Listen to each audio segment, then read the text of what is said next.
তেলিয়ামুড়ার চাকমাঘাটি দুর্ঘটনায় নিহত কাঞ্চনপুর দশদা বড়হলদি এলাকার লরি চালক মিহিরলাল দেবনাথের পরিবারের প্রতি গভীর শোক ও সমবেদনা জানাতে বৃহস্পতিবার দিন তার বাড়িতে উপস্থিত হন রাজ্যের দুই মন্ত্রী টিঙ্কু রায় ও শান্তনা চাকমা এবং কল্যাণী সাহা রায়।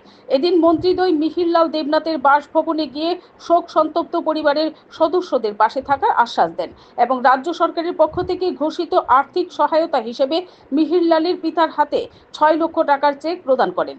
সরকারি প্রতিনিধি হিসেবে মন্ত্রীদ্বয়ের সাথে উপস্থিত ছিলেন উত্তর জেলা শাসক ও সমাহর্তা চাঁদনী চন্দ্রান, কাঞ্চনপুরে মহকুমা শাসক ডক্টর দীপক কুমার। নিহতের পরিবারের পাশে ভবিষ্যতেও থাকার আশ্বাস দেন মন্ত্রী।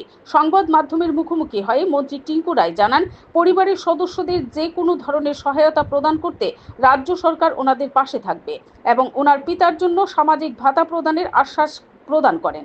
দুঃখের দিনে পরিবারের পাশে দাঁড়িয়ে ব্যক্তিগত সহায়তা হিসেবে 50,000 টাকা তুলে দেন বিধানসভার মুখ্য সচেতক Kalyani Saha Roy. Bureau report, BTV Tripura news. তো প্রশাসন যদি আর একটু বেশি সচেতন হতো, তখন সেই লোকাল প্রশাসন, তাহলে হয়তো ছেলেটার প্রাণ বেঁচে যেত। তো এটা মনে করে উনি কিন্তু ইনকোয়ারি দিয়েছেন এবং পাশাপাশি গতকালকে ওনাদের সঙ্গে কথা বলেছেন এবং আমাদেরকে পাঠিয়েছেন এদের সঙ্গে কথা বলা বা তাদের বিভিন্ন সমস্যা এগুলো নিয়ে আমাদের ডিএম সাহেবা রয়েছেন, আমরা শান্তনা যে আমাদের মন্ত্রী এবং আমি নিজে আমরা এসছি ওনাদের সমস্যা শোনা বা তাদের সঙ্গে এই দুঃখের সময় তাদের পাশে দাঁড়ানো, এটা আমাদের মূল লক্ষ্য ছিল। এবং মুখ্যমন্ত্রী রিলিফ ফান্ড থেকেও 2 লাখ টাকা তিনি ক্যাশ চেক দিয়েছেন এবং 4 লক্ষ টাকা আমরা ডিজাস্টার থেকেও তাদের অ্যাকাউন্টে অলরেডি ট্রান্সফার করে দিয়েছি।